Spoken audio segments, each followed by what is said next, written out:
Welcome to Moments with Marianne. I'm so delighted we're spending this time here today. We have a very thought-provoking show coming right up with special guest Rachel Cline, and she's here today to talk with us about her new novel, The Question Authority.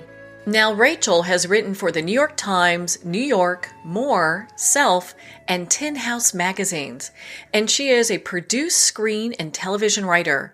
She was a screenwriting instructor at the University of Southern California and has taught fiction writing at New York University, Eugene Lang University, and Sarah Lawrence College. So let's welcome to the show, Rachel Cline. Hi. Glad to be here. Thank you. Hey, yeah, it's such a pleasure to have you here. And I hear your book is really turning some heads. I mean, it has people really kind of thinking about things. I'm excited. Yeah, I got a review in the Washington Post today, which is something I thought would never happen. So. Oh, well, congratulations. Yeah. Because, I mean, your book is really hitting some pretty heavy topics. And for our listeners that might be new to your work, I would just love for you to share a little bit about the Question Authority. Sure. It's the story of a middle-aged woman, not unlike myself, who's a civil servant, also not unlike myself. And she finds herself in a dialogue with her best friend from 8th grade, basically about the teacher they had back then who was abusive. And it's about sort of how our understanding of ourselves develops over the course of a lifetime.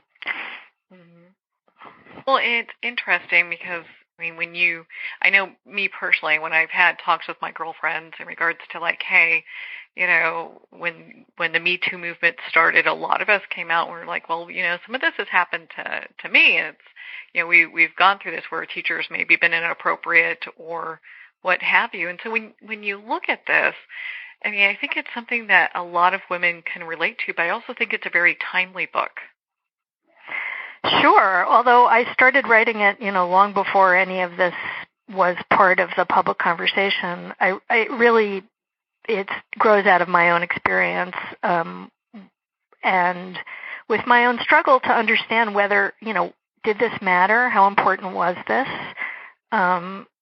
Did it, you know, the word victim has always troubled me and not felt like a good fit, but there were things about my 7th and 8th grade teacher that have, you know, definitely influenced the choices I've made in my life and the things I've done. You know, not all for the worse necessarily. I mean, that's also sort of what the book is about, is this teacher I had was in some ways a very effective teacher of, you know, language and reading and writing and thinking. Yeah, it's just the other part of it when we get into, you know, being inappropriate with 8th graders, it's kind of like, okay. Hair raising. Yeah. Well, and, you know, when we look at, you know, I mean, I know when I grew up, you know, things were different. You know, people didn't really talk about that kind of stuff so much as they are now. It's, you know, there's a greater sense of awareness in regards to what's appropriate and what's inappropriate. Mm-hmm. With minors. So it's, you know, even though it's taking you a while to write this book, you know, again, it's just, I think, a very timely piece because it does have people kind of questioning. It's like, you know, were these things appropriate? And also, am I in a place where I feel like I'm, you know, walking through it? Yeah. I mean, I think, I know for me, and I think for a lot of people my age, watching Christine Blasey Ford respond to the, and now I've forgotten his name, the Supreme Court Justice it's okay. hearings. He will not be named, you know. Yeah, okay, well, we can do that. Yeah, there you go. But, you know, watching her really grapple with how important was it and, you know, the need to speak up, even so many years later, even, you know, after a life that was not ruined, but just to bear witness. And I think that's something that does persist for people, you know, even if you, yeah. Well, so with the Question Authority, what would you say are some of the obvious messages behind the book? Well, I don't really think of myself as a messagey writer. So I think, one of the themes of all of my work is I write about women who have a hard time with normal life, who maybe are a little too sensitive or think too hard, and even when I hear myself say too sensitive, I mean, that's such a horrible message to give to anyone. If you're sensitive, you're sensitive. There's no too about it. And maybe it's a gift. Certainly, I wouldn't be a writer if I wasn't, quote unquote, too sensitive. So I don't know about messages, but I think if I had one, it's that everything is more subtle than we give it credit for at first glance, and we need to listen to ourselves and listen to each other. Mm-hmm. What do you want the readers to take away from your book? I think a feeling of empathy for all of the players in the story. I mean, I also go into the mind of the perpetrator and of his wife and his children and other women who were affected by the same guy. And, I wanted to sort of unpack all of the different shapes and sizes in ways that abuse affects our world. One thing I came across when I was doing the research was just a message board somewhere of people who were the children of pedophiles and talking about how hard it is to love their parents who have done these things. But you do love your parents. And I think all of the crisscrossing of these things in our culture is yet to be revealed. I mean, we're just at stage one where the victims come forward. But what about their parents? What about their siblings? There's more to it. Yeah, it is a deeper story when you look at all the perspectives, and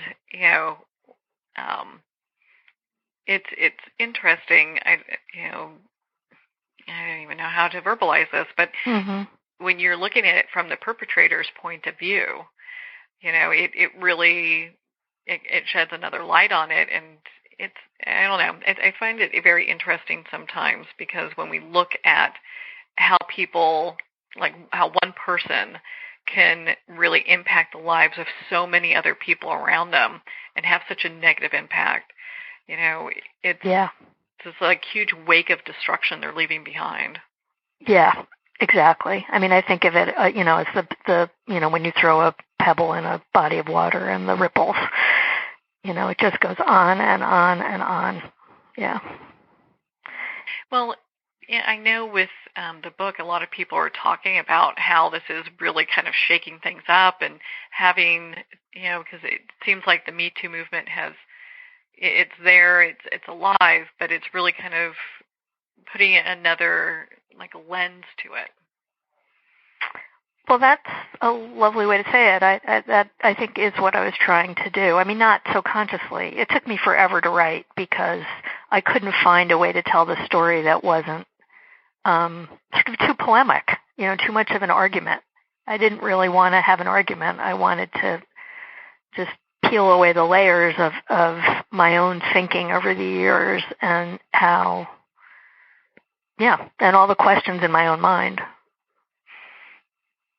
Well, and so let's talk about your writing practice a little bit, because our listeners usually like to hear about, how do you do research for a book like this? I mean, you base, a lot of times we base a lot of things off our own personal story, but when you were doing the research for this book, I mean, how did you go about that?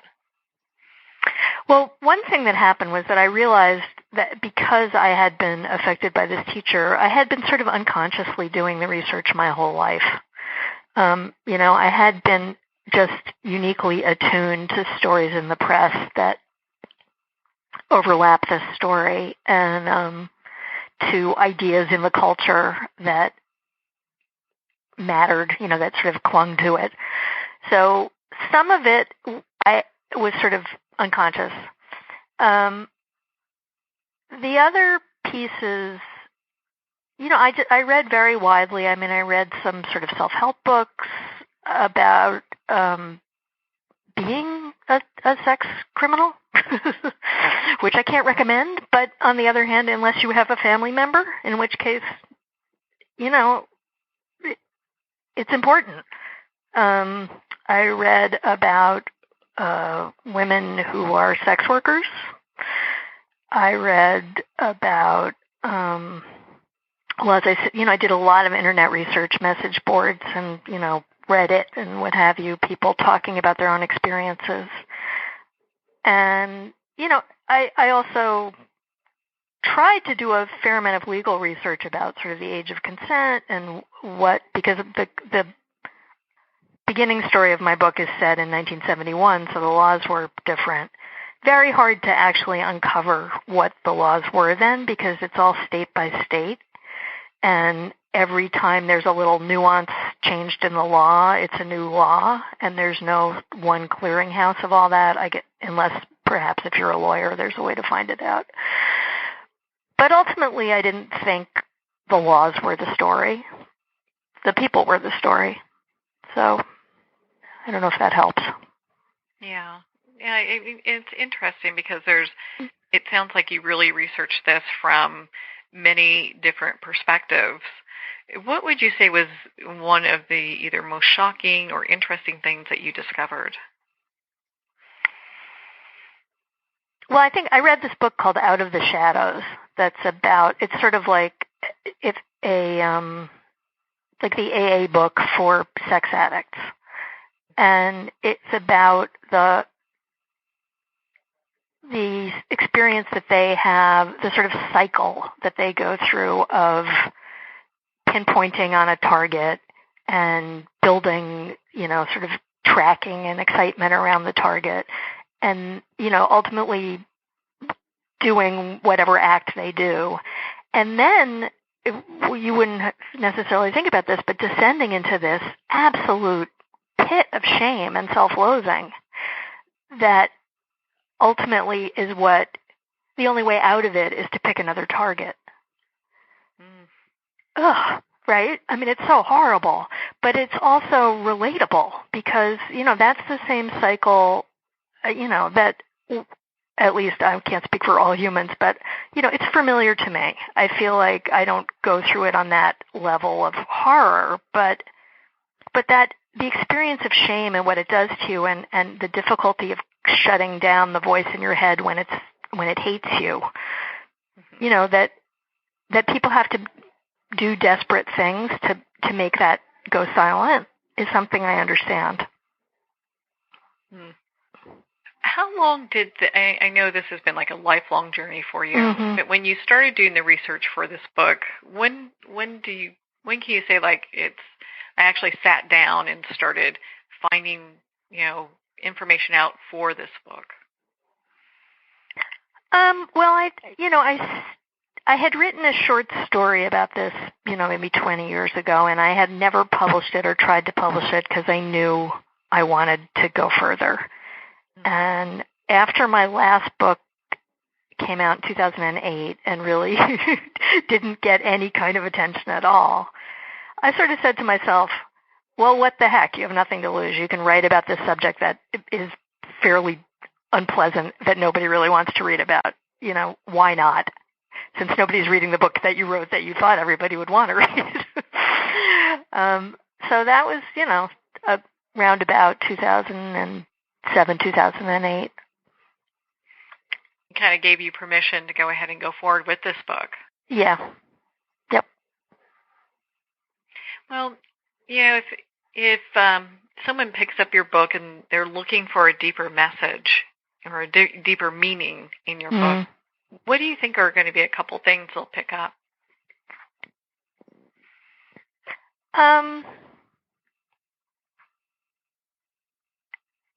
Well, one theme, the main character, the main narrator, Nora, is she comes from rather extensive wealth, although she's lost her money. And I wanted to look at sort of how privilege doesn't save you. So that's one thing I hope people might pick up. I think another thing that's a theme and a truth for me is that work does save you. I mean, that's sort of the thing that anchors her in this story is that she has a job to do and she takes it seriously and she does it well. And that really matters. And I don't think we get enough attention to that in books. That, just the everyday work that people, in this case, she works for the City Department of Education, like I do, that the individual paper pushers and clerks and researchers in the vast organizations matter. Well, isn't that the truth? And a lot of times that goes by kind of unappreciated. Mm-hmm. And so having that making that connection, I think, makes it just a little bit more human for people. It's like, hey, these are all, these all add up to being something very important. Mm-hmm. Well, it's what's kept me sane my whole life, so if I am sane. Well, and the thing is, I mean, people who have gone through any type of abuse, I mean, it really is a journey. And, I've seen dear friends of mine that have really struggled with it throughout their lifetime. Other people do okay. There's no, one-size-fits-all healing for that, That's so true. And that's another thing I wanted, to explore in the book is all the different, the same thing can happen to 5 different women and they have 5 different lives. Mm-hmm.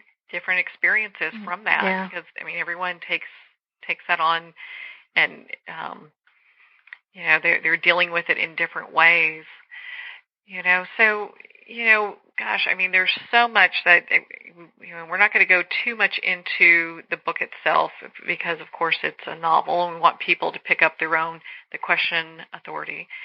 Why don't we talk about your writing practice? Mm-hmm. For someone that's as busy as you are, what does that look like?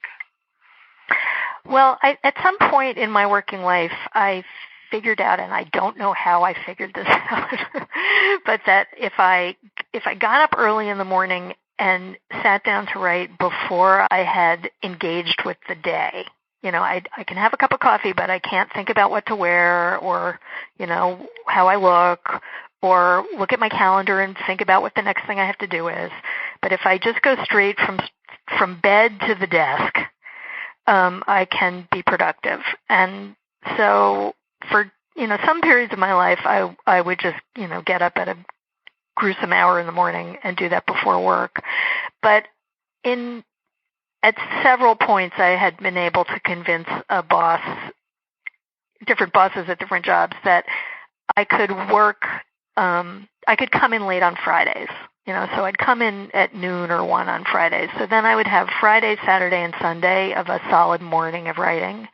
And having 3 days in a row was enough to sort of feel that I was making progress and to keep the story alive in my head for the intervening days when I wasn't writing. So that's how that's worked. Well, and how important is that to be able to have that practice?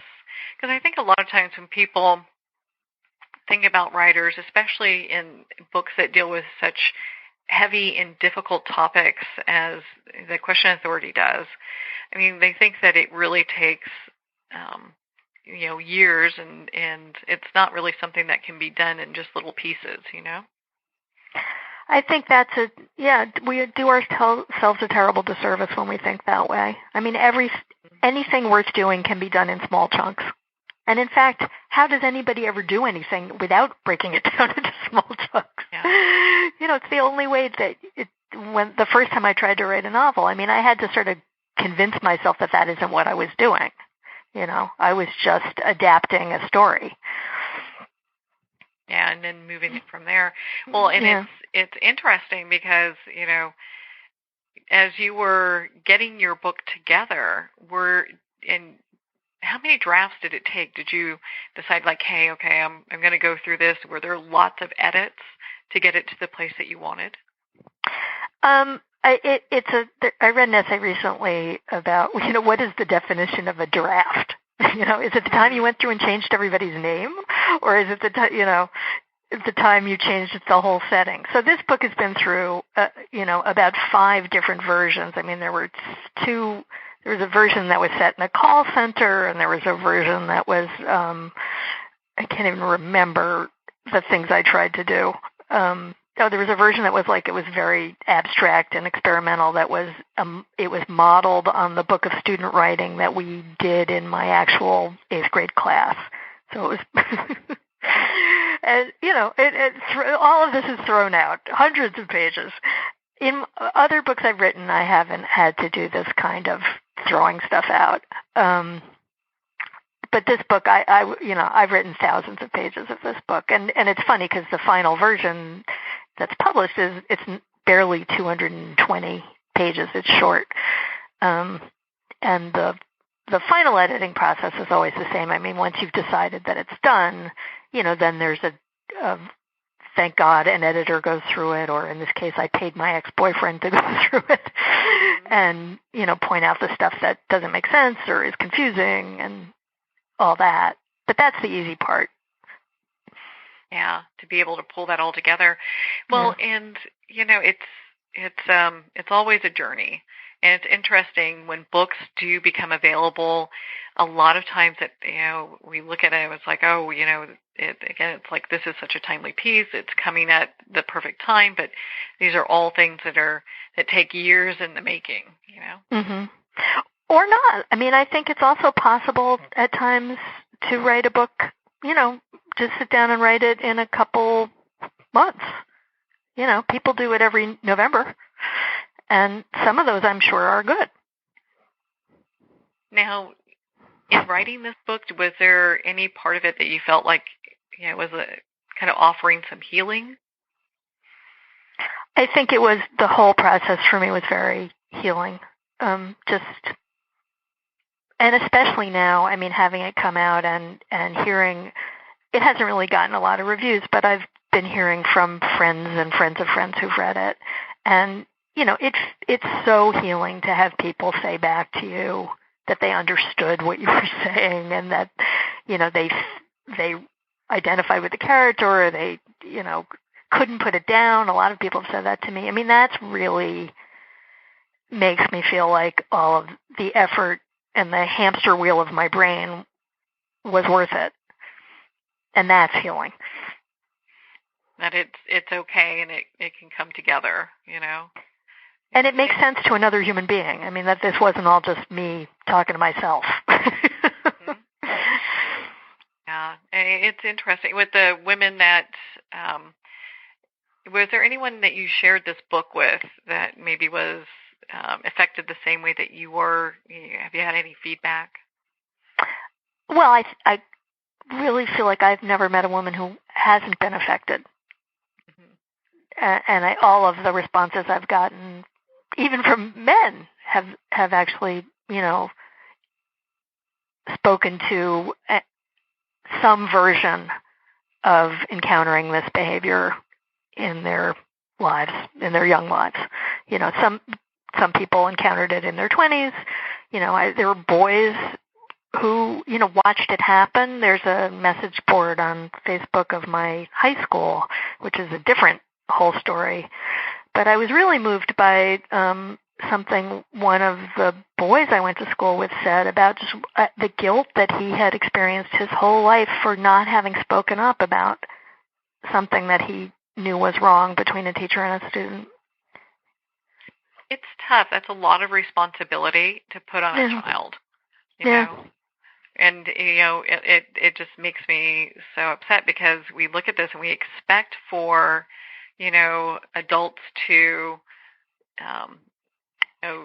especially in authority of power like that with children, to really do the right thing. And when they don't, it's just heartbreaking. Yeah. But it's also, it's in the cards for parents. I mean, there's no perfect parent and, there's no protecting everybody from everything. I mean, there's just healing and trying to be gentle with each other. Yeah, there's no, silver bullet that's going to take care of everything. Well, Rachel, I so appreciate that you spend the time with us here today to talk about your new book, The Question Authority. Where can our listeners connect with you and be part of your community? Well, I have a website, which is my name, www.rachelcline.com, and there's a little, join my mailing list link on the bottom. I think there might even be an email me link, but I can't remember. I'm on Facebook and Instagram. I'm an avid picture taker, although not on topics related to my book. Yeah, I can understand that. But I've seen your pictures. You've got some, very thought-provoking discussions going on. And so it's a great place where people can connect with you. And yes, there's a little section where they can email you. So you have places where people can really kind of connect with you and talk directly with the writer, which a lot of people love to do. Rachel, thank you so much for taking the time to be on the show with us here today. No, my absolute pleasure. It's great to engage with someone who wants to talk about a book. Well, thank you, Rachel. It's been such an honor to spend this time with you and to talk about your new novel, The Question Authority. The Question Authority is available at Amazon, Barnes & Noble, and all indie retailers. Well, we're at the end of our time today. I would like to thank everyone for tuning in. You're listening to Moments with Marianne. And remember, make every moment count.